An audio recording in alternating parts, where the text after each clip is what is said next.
Hello and welcome to another edition of Teacher Needs a Drink podcast. I am Elvis, your host, and I wanted to let you know that this is a not safe for work podcast. We are teachers at the end of the week and the end of our ropes, and really, we love our jobs, but we want to be able to talk openly and honestly. So we use pseudonyms to remain anonymous, hence the Elvis. I'd like to start by giving a special thank you to all of our Patreon donors. We have a few new ones this week. We have Catherine S., Perla C., Kelsey W., RJR, Cara T., Kristen C., Amanda T., Johanna H., Tony and Christina K., Irma A., Rebecca J., Melissa M., Lisa S., Casey B., and Sarah N. That's right, for as little as $5, you can become a Patreon of Teacher Needs a Drink, get lots of extra bonus episodes every month, specials, interviews with the host, you get to talk directly, you get to play Among Us in special servers, and this week, if you're a Patreon member, you get to hear us review The Faculty, where, we talk about The Faculty because it's a funny movie from the late 1990s, and it's horror, and it's Halloween, so you get to hear all of our opinions. It's going to be awesome. And it's as low as $5. Teacher Needs a Drink podcast is also sponsored by Lud Lamb Dramatics. If you are a theater teacher or know a theater teacher in your building, send them to ludlambdramatics.com. They have lots of theater resources, educational theater posters, guides like how to behave in the audience, what are the parts of stage, what does the show must go on mean, what's the gypsy robe, what is a drama llama, I don't know, it doesn't make sense, but they got lots of crap about Lin-Manuel Miranda, and people just love him right now. So send your theater teachers there, and for as little as $5 or $7 or whatever they're charging for posters, you can get one. If you have a story or something you'd like to share with us here at Teacher Needs a Drink, you can go to our website, teacherneedsdrinkpodcast.com, and hit us up through the contact page, or tag us on Instagram or Facebook. And really, folks, the last thing, if you'd really like to support us but don't want to spend money and don't want to buy the swag from our website, you can just tell one person in your building about the podcast. Tell them something you've heard, because really that's the easiest thing. You can subscribe, you can leave reviews, you can be a Patreon member, you can buy the shot glass and the koozie and all the fun stuff off our website. Really, just find one person and tell them. And remember, you are not alone out there. There are lots of teachers who feel like you. Enjoy this episode 57. I shouldn't have taught you that one. You shouldn't refer to your mom's boob job as turkey tits, but I laughed, and we all laughed. So, and welcome to Teacher Needs a Drink podcast. I am Elvis, your host, and with me today I have Miss Bunny O'Hare. Hi, Elvis. Hey, lady. And also joining us tonight before her lovely date with her husband, Miss Lucille Lane. We've come for your daughter, Chuck. And also today we have Miss Shirley Temper. The Nina, the Pinta, the Santa Maria. I'll do you in the bottom while you're drinking sangria. Well, my friends, it has been another interesting week in purgatory, and what's really crazy is before, like when we were doing this over the summer, I felt like we were kind of the bitchy teachers, but I feel like now I'd say about a good 85% of the teachers out there are kind of done or overwhelmed or drowning or just kind of come to the realization that this isn't really working the way it's supposed to work. Fried.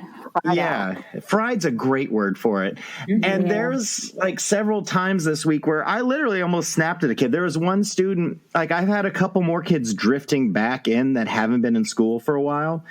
And I work with some of the younger kids, mostly like elementary level. And this is older, like the 8, 9, 10 range. But I had kids like while we're talking would just kind of get up and start adjusting stuff on the board or wandering around. I had one kid in the middle of our lesson stop me and say, hey, can you hold on and pause for a minute? Because I need to go get a Band-Aid from the nurse. I was like, what? He's like, no, I got a paper cut earlier. I was like, no, I think I can wait. No, it's going to get infected. I have to do it. I was like, no, just sit and let's do this lesson. And so I'm doing the lesson, and I'm trying to stream a video to my kids who are at home at the same time. And we're watching a thing on Edgar Allan Poe because, that's that time of year. Mm-hmm. And then one of the kids like, hey, stop, pause the movie, pause. And so I paused the stream because it's a small group. There's only like, 12 kids or something in this group. I was like, hey, what's going on? Was everything okay? He's like, yeah, you've got like this thing at the bottom of your screen where like it just showed like the last file I had downloaded and like had an X. He goes, can you X that out? It's really, really bothering me. Oh, no. I was like, no. I said, you really just disrupted the whole lesson. Please do not do that again. But it's really, I was like, no, I'm going to leave it up. And at that point, I guess I could have X'd it out, but I was kind of like, no, I'm going to be a dick now. Hell no. You interrupted my lesson. and we're moving on. But this other kid would just start getting up, and I'd have to clap, like literally like at a cat or a dog. Like, no, stop, sit down. Because that was only because I could say this child's name 100 times. And I love this child. I really do. There's not like a mischievous bone, but there's no and so, but I think throughout this child's life, he's heard his name called out so many times that it's kind of lost meaning. Background noise. I think it really is, because I think so many people to try to get the attention to stop the student. So I literally was like, stop. And then at one point we were in a different part of the building. We're working on a project. And it was one where each child was recording themselves for like a presentation for next week. And so you'd have to be quiet and just watch. And the students started getting into things that they didn't need to get into. So I was like, hey, put that down. No, he was doing it before. I was like, no, please stop. No, you just ruined this whole video. And I have to have this kid stop because you just yelled. Oh my God. And like, it was just one of those moments where I was like, I'm glad, like I would never hit a student, but I need you to go to the other side of the room. We're running out of time and we're going to start this over. And I'm just going to take a deep breath over here for a moment. But that's not me. This is not my normal me. I'm like, something is very, very off. And I don't believe it's me that's off. I think it's just the year and this school that I'm like, I think because of these different and extreme situations we're in as a teacher, I'm finding myself just not doing my best work or just not reacting with the enthusiasm or joy that I normally could bring or be able just to brush stuff off. Because, after 9 or 10 weeks of this bullshit, and none of it's changing, or it's kind of even getting worse in some situations, I'm kind of losing my shit a little bit. So what you're saying is you've come to your realization, like you realize it, like it's here, it's manifest itself. Is that what you're saying? Like you've reached that point? I think so, because obviously we've been talking about this for a long time, how this is not a normal school year, but I think this is the first time we're like, holy shit, I'm kind of losing it a bit. Miss Bunny, how are you doing? Most of the week actually went pretty well. Shout out to Teachers Pay Teachers, man. I bought a new unit off of that. Like, I had an idea of something that I wanted to do, but I wasn't quite sure how to structure it. And so I bought a unit plan off of that, and oh my gosh, it's been going great. Like, the kids have been really engaged and they're really enjoying it. And I was like, yeah, this is great. And then today, like right at the end of the day, 3 little things kind of all in a row happened. And I don't know if it was just like the buildup of little stress from the whole week, like what we've been saying before, but I cried for maybe only the second time since school started. Like I have been holding it together pretty well and just, eating my feelings or something. But today I was just like, I got an email that a kid is being moved into my class for 9 weeks, and then they're going to change his schedule again. And then I'm like, okay, so I'm a babysitter. Cool. Yeah. They're not expecting him to actually like do anything. I'm just babysitting. I got an email about another mandatory online training thing that we have to do. I'm like, it is late October. Come on. The list of parents, like you were saying, that I need to call because their kids have not done anything. And I was just kind of like, okay, I'm done. I'm over it for the week. Enough adulting for today. I'm going to go eat queso and cuddle my cat. Amen. Queso definitely came in handy this week. Queso is Texan comfort food. Like, what do people in other parts of the country honestly eat when they've had shitty days? Because oh my God, I found out that in Alabama they call it cheese dip. Ew. Well, Alabama has enough close to the South that you can get it, but there's a point where you don't eat the kind of Tex-Mex Mexican food. Like, it's not the Mason-Dixon line, but I really, outside of like taquerias or outside of Texas, I really don't get it because it's not good. It's regret. Like, my son really wanted it when we were in Colorado. I was like, dude, you don't get Mexican food in Colorado. It's just, no, let's try that. I was like, oh, it was ass. It was so ass. But like, I was reading a thing about New Yorkers hearing about queso for the first time. Like, you never even had like Rotel and Velveeta, like not even the basics. Yeah. But that's the one good thing to come out of this pandemic is a lot more of the better restaurants will DoorDash, so you can get like really good queso and tacos and crap just delivered. Yeah, I'm going to get fatty, fat. Lucille, how are you doing? I'm doing okay. I mean, this was my first week of in-person learning. And my very first day, literally within 2 hours of being at school, I had a child removed because they had possible exposure. So Within hours? Within 2 hours of me being at school. So that day was not good. No. It all turned out okay at the end. I had to come home. I literally sat down, wrapped a blanket around me, and stared at the walls because I was like, I don't want to do anything. I don't want to talk to anyone. I just need to just try to relax. And this week was the longest week of my life, I felt like. But I made it. I'm here. I don't know. We're glad you made it. We're glad you're here. Maybe next week's going to be better, and that's a big shrug that I'm doing right now. But that's about it. That wraps it up about how my week went. Oh, I'm sorry to hear that. How are you doing, Shirley? It's been a really long week. like us all. I've cried twice at my desk this week, and I don't cry, do I, Bunny? No. No, your boy does not cry. And it was just stress. I gave a lot of incompletes as opposed to just flat out zeros to my 12 students who hadn't turned anything in. And I called all the parents and I did all the things and I received work from exactly one student. And so just the stress of that and, having to do all the grade change forms, and they did streamline it and it's a Google form now. So it's, it's a little bit more straightforward, but some of those kids have paperwork, so failing them is just like TEA red flag scary time. Yeah. And so there was that. My kids primarily are pretty chill. I have a random study hall class of freshmen that I don't teach. And today, one sweet little baby was like, hey, miss, can I go to the bathroom? And I look up and I say, yeah, you have to leave your phone. You're not wearing a mask. And he goes, oh, yeah, it's over there. Oh, yeah. I said, I'm going to need you to keep that on your face at all times, sir. He's like, I'm not sick. I was like, no. I didn't ask you.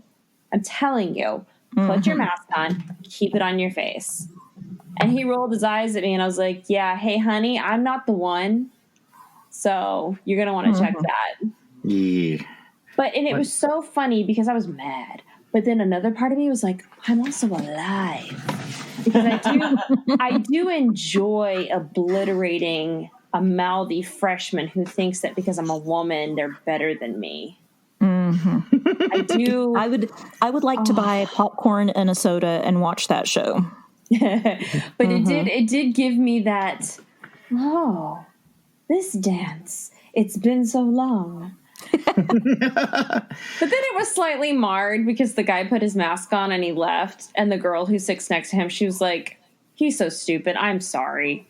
I was like, well, if you're gonna be so kind, it's gonna kill my righteous vengeance buzz, but okay. But she probably wanted somebody to tell him, and you were the person to do that. So yeah, I'm sure she feels grateful. That's true. I've had a lot of students that are very, very concerned about masks and want everyone to have masks on all the time. Like they have their very own concerns and fears, just like us, about catching it. So while I know there are some kids who are complete idiots or don't care, it's whatever. There are some that I've had them like, hey, like they'll message me in class like, hey, can you tell so-and-so to put their mask on? And then I had a girl in class, I said we were making videos, and so I let them go literally to another room, record the video, and she came, I was like, hey, put your mask on. Oh my gosh, I'm so sorry. And she like started panicking, and I was like, oh, sweetheart, you're okay. Just go get it real quick and put it on. That's totally fine. No harm, no foul, but that kind of opened my eyes, because in my head, I've kind of, I don't want to sound like an asshole, but I've kind of lumped a lot of the kids in with I'd rather not, I don't care about it. or that kind of philosophy, because I have a lot of students who are very openly, obviously don't care. They're smug, they're young, they have no fear or whatever. That's They're hearing it at home is what, yeah. And I think that's part of it. And also, I mean, when I was a kid, I was a bit of an asshole too. So, I mean, I understand that to some extent, but it also makes me appreciate the students who, I mean, I don't want to call them hypochondriacs because they're not, but the students who actually do have empathy and are concerned and care. Absolutely. And so I was like, oh, that made me feel a lot better. Just you exhibiting signs of humanity. The other thing that's kind of caught my attention is the politicalization about teachers being unhappy about being at school. We had some trolls on the Teacher Needs a Drink Facebook page in the comments. Yeah, we did. Yep. And what baffled me is some of the follow-up comments was, well, you know, students really need to be back in school. And I was like, I agree 100%. Students do so much better in school. I would love to have all my students in school. But it's not about that. I'm not disagreeing that this is inconvenient. I'm not disagreeing with you that this situation sucks fat balls. But my big thing is that I don't feel that as teachers, we should have to be afraid that we're being political by saying we don't feel safe around some of these kids, that we're kind of concerned. Because I think all of us, all the teachers, I mean, I do believe some teachers, and I go back and forth, that are happy when they're teaching virtual and prefer it to be in the classroom. I don't mind doing one or the other. Doing both is difficult. And then doing it while I'm also trying to keep kids from touching each other or just being generally unsafe. It shouldn't be political. It's like, no, I agree with you. I want the kids here. I'm not telling you need to stay at home with your kids. I don't want to do that either. But come on. You're putting us in an impractical situation, and then you're getting all political when we say we're not content or we don't like it. I have to agree with you. And the one thing that was brought to my mind when you said that, like getting some of my kids back, I was actually making so much more progress with these kids in front of me than behind a screen. But the thing is like no one can learn and no one can teach if we aren't healthy. The sick can't learn and the sick can't teach. And I just don't understand why we can't come to some kind of agreement on this. And you're right. It's not political. I feel a certain way because people are dying. I feel a certain way because I'm worried about my health. I feel a certain way because the long-term effects are not even, a reality yet. We don't know what's to come. What does that have to do with education? It has to do with how we feel, our safety. I cannot be 100% myself and do my lessons correctly if I'm sick. What we all know about students and learning, like brains in trauma can't learn. Like we all know that. It's a Maslow thing. What on earth makes people think that brains in trauma can teach effectively? Okay, so this is from, remind me where this is from. This is from the contact page on Teacher Needs a Drink podcast. Page. I cannot keep that in my brain hole. Okay. Hey guys, I have an email from the contact page at Teacher Needs a Drink. Are you ready? Oh, yes. Yes. This is from AJ. Hi, Ohio teacher here. Oh my God, Ohio. What up, Ohio? I know, right? Yeah. I found your podcast a couple of weeks ago and have been listening on my way home every day. I love listening to you and wanted to vent about my fuck tangle that I'm currently experiencing. Fuck tangle! A little background. I have been at my elementary school for about 2 years, teaching 4th grade math and science. I had a baby this past May and only took the summer off. I go back to school. We are only doing face-to-face learning and find out a week before school started, that I would be teaching 4th grade ELA and social studies.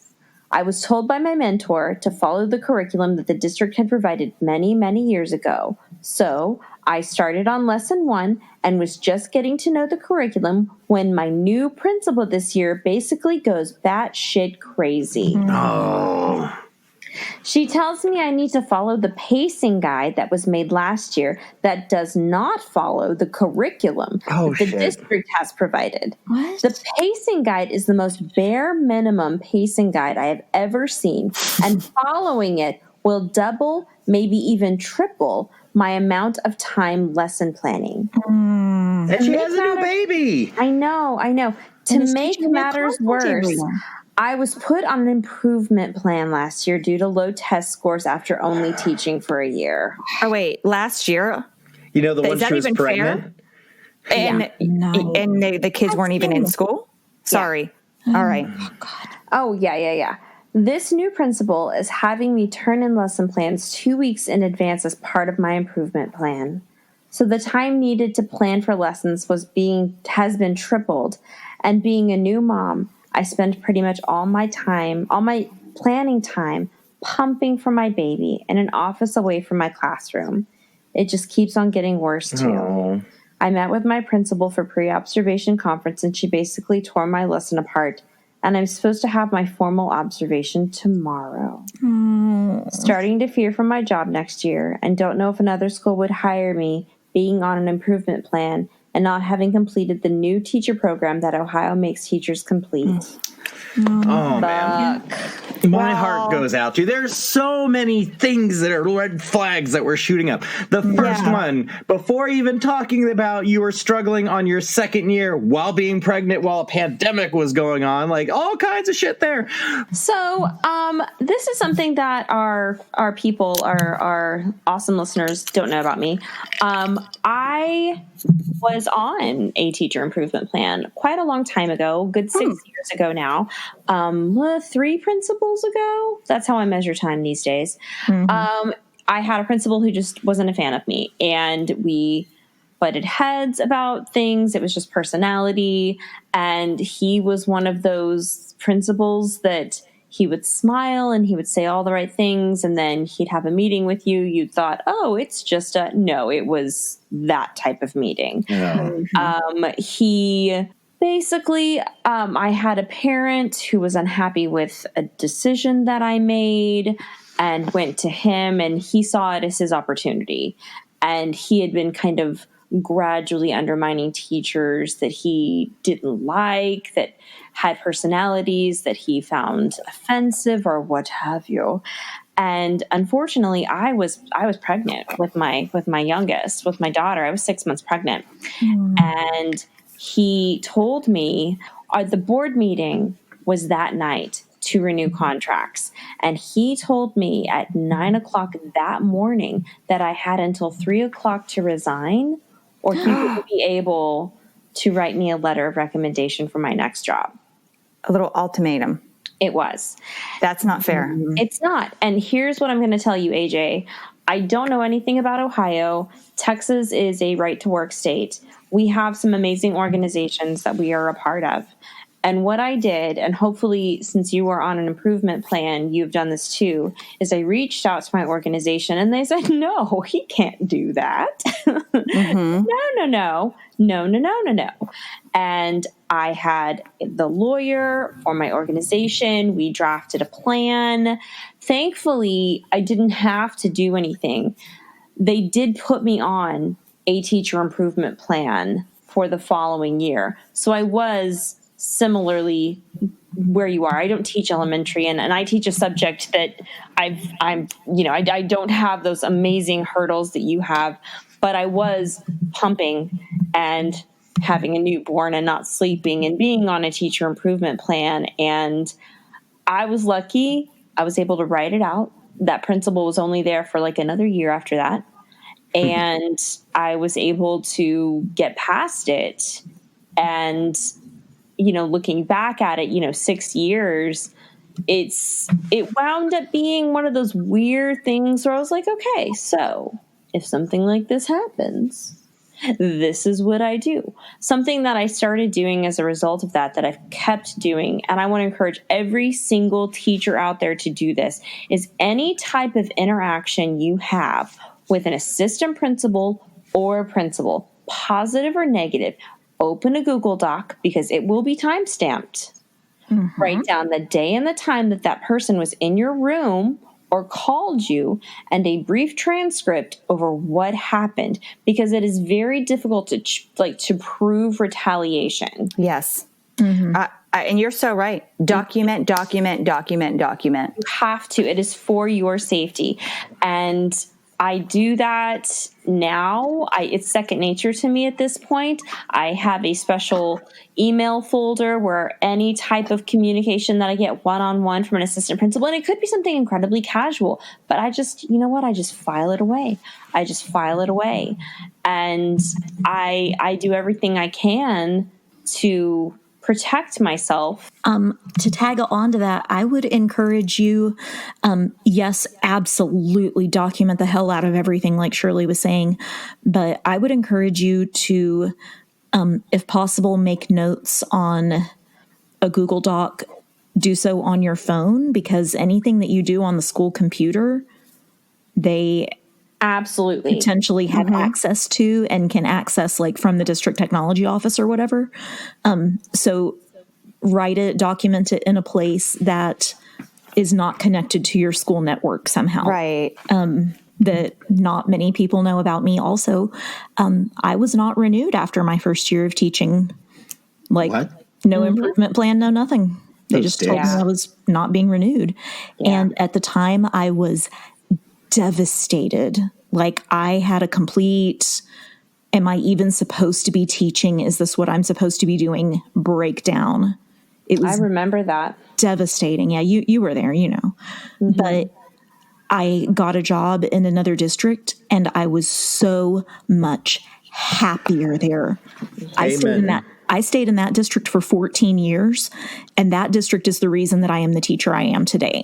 And I would say, AJ, it's not you, it's them. Yeah. Yes. Yeah. It's absolutely. For sure. And just to be safe, I mean, I'm expecting if you still want to teach after this year, because I would completely understand anyone who's a first or second or third year teacher and they're teaching in this environment of digital and crazy pandemic. And I could 100% empathize and understand anyone who might not want to teach again after this, because it is so batshit crazy. This is not how it is. And this is not really the best situation to learn how to be a teacher, because this is the extreme. But I also feel that because that a lot of teachers are leaving right now and leaving at the end of this year, I don't think they're going to can you, because they're going to be really looking for someone. And if they decide to not renew, there are going to be lots of places that are going to want teachers next year, because they need teachers. them. Yeah. And even if you have only 2 or 3 or 4 years of experience, they will be happy to take it, because they're struggling just to find subs right now. And I know many teachers who did not come back. I know many teachers who have left a month or two in, just like, nope, this is not for me. And I've heard a lot of teachers like, you know what, I think I'm going to take early retirement. No, I think I'm going to go ahead and get my real estate license, or just anything, or I'm going to go back to school. And that's okay. That's not quitting. That's taking care of yourself. And just because you've done something doesn't mean you need to continue doing it. Hey guys, guess what? Hey, what? We have a Patreon. Yeah, that's right. Filthy liar. Yeah, if you guys like hearing us talk about this, and people who are going through the same thing you do talk about it, you can get even more. We have lots of bonus episodes that are only available on Patreon, and we have special things we're doing. This coming week, we're watching The Faculty together, you know, the 98 kind of schlocky horror movie from the guy who did Scream, and we're going to have a whole episode where we're just talking about the faculty and the faculty, and there's a lot of good faculty in The Faculty. It has Lilith from Cheers and Frasier, and she is hot. BB Newworth. Yes. You know, also Yes. Broadway star, but Yeah, you know. yeah. Oh, yeah. Not only do we have a Patreon, we also have lots of swag you can get. You could join us at the Teacher Needs a Drink podcast store, and you could either leave a message there that we could read on the air, or you can buy some cool stuff like koozies and bottle openers and all kinds of amazing stuff. So you should do it. Buy it. Go sign up for Patreon. You won't regret it. There are lots of bonus and cool things you can get on there. Yay! Yay! It's like OnlyFans. This person is your coworker. Your desks are adjacent, but your office relationship is cordial and distant. They never complain. Whenever anyone asks them out to lunch or drinks, they decline. The job is stressful, but they are competent. There is, however, one aspect to their personality that is a bit odd. On a handful of occasions, you've heard them become angry on the telephone, usually with a client, but sometimes with a coworker. Every time this happens, they calmly make the same threat. I'm going to kill you. This has happened at least 3 times, but the rest of their behavior is normal, even boring. You mention this behavior to another coworker, and that coworker provides an unexpected morsel of office gossip. 10 years ago, the imagined person was arrested and charged with murder. A trial was held and they were found not guilty. 5 years later, it happened again. They were arrested and charged with another murder, but again, found not guilty. Do you assume this person is a murderer? Or do you assume this person's habit of threatening to kill people is the reason they keep getting wrongfully accused? What are your thoughts? Do you think they're doing it? Do you think just because they have this habit, people think they're doing it, and that's why they're... What do you think, Lucille? Well, this person's interesting. It's like an urban legend kind of deal. I don't know. I would be keeping my eye open.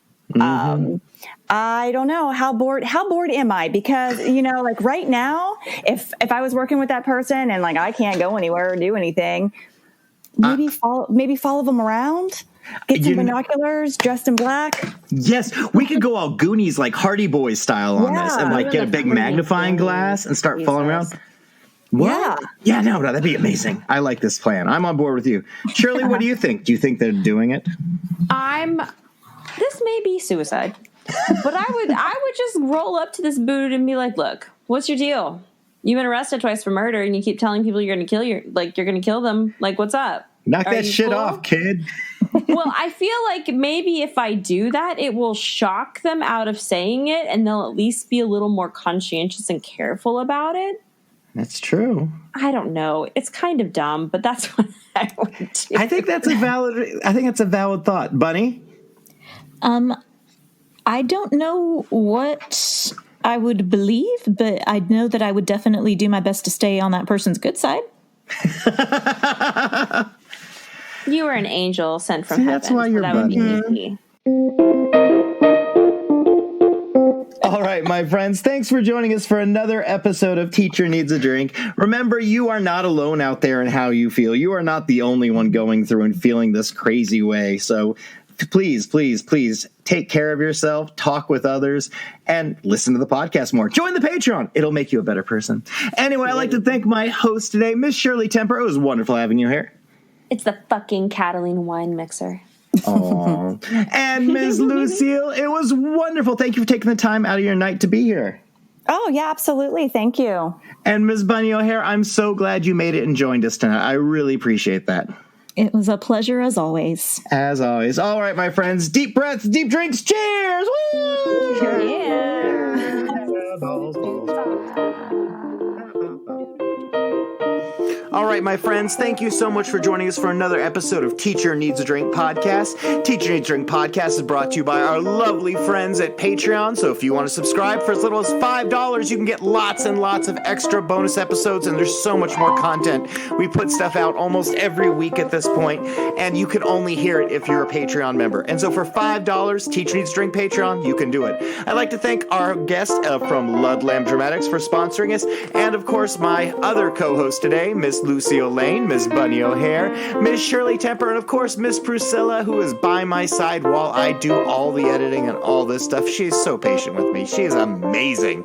Anyway, my friends, please, please, please keep it up. Hold yourselves together. Remember, you are not alone out there in all of this. And if you haven't seen our PSA, it's all over our Facebook now. But make sure you put your oxygen mask and take care of yourself before tending to those around you. You are important and you matter. And what you're doing does make a difference, even if it doesn't feel like it in these batshit times. Okay, my friends, no Easter egg today. So after this, it's just going to go silent. But cheers.